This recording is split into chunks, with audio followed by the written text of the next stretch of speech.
کیوں؟ کیونکہ وہ آخرت کی حسرتیں ہیں جو صرف دنیا میں عمل کر کے مٹائی جا سکتی تھی۔ موت وہ دروازہ ہے جو کھٹکھٹایا نہیں جاتا ہے۔ قرآن میں اللہ تعالیٰ نے ارشاد فرمایا سورہ نساء آیت نمبر 78 میں، تم جہاں کہیں بھی ہوگے موت تمہیں آ کے دبوچ لے جائے گی۔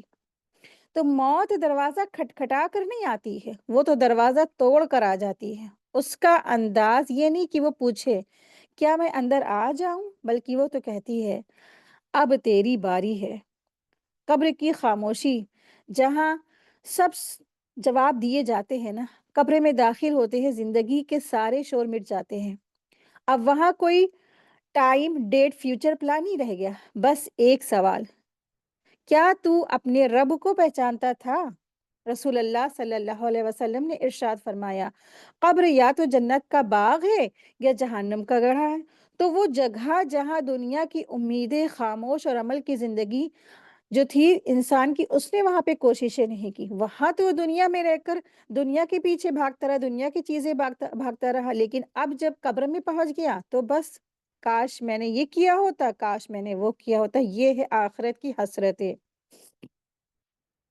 رسول اللہ صلی اللہ علیہ وسلم نے ارشاد فرمایا اعمالوں کا دار و مدار اس کے اختتام پر ہوتا ہے۔ صحیح بخاری کی حدیث ہے، یعنی کوئی انسان زندگی میں جیسا بھی عمل کرتا رہے لیکن اللہ تعالیٰ اس کے آخری عمل پر فیصلہ کرے گا۔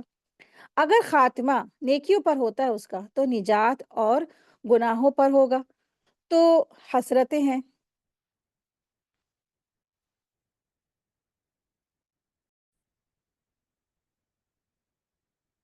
ایک آدمی کو موت آنے لگی، لوگوں نے کہا لا الہ الا اللہ کہہ دے، مگر اس کی زبان پر بار بار بس یہی بات آتی تھی، یعنی میرا گھوڑا میرا گھوڑا۔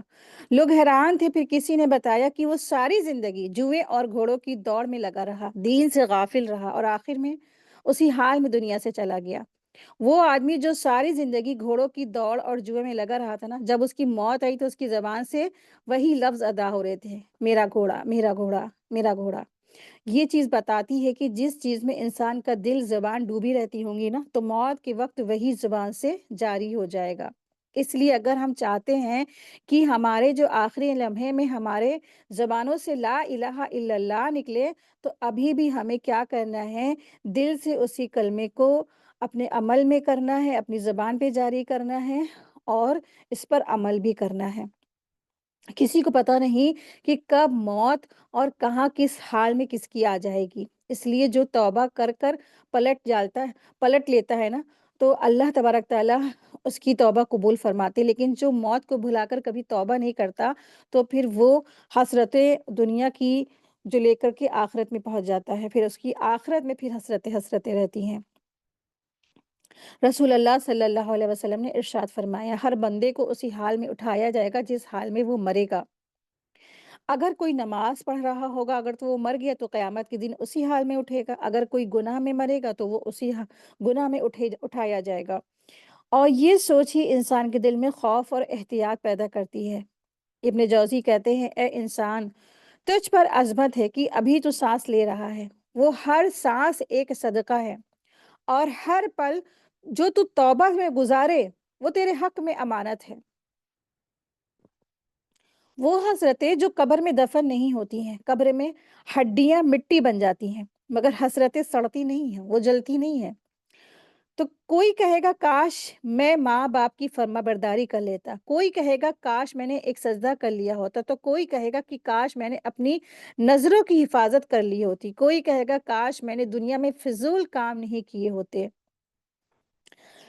مگر اب کاش صرف ہواؤں میں گونجنے والا افسوس ہوگا، وہ کبھی عمل نہیں بن سکتا۔ قرآن کہتا ہے وَأَنذِرْهُمْ يَوْمَ الْحَسْرَةِ کہ آپ انہیں حسرت کے دن سے ڈرائیے۔ سورہ مریم آیت نمبر 39 میں۔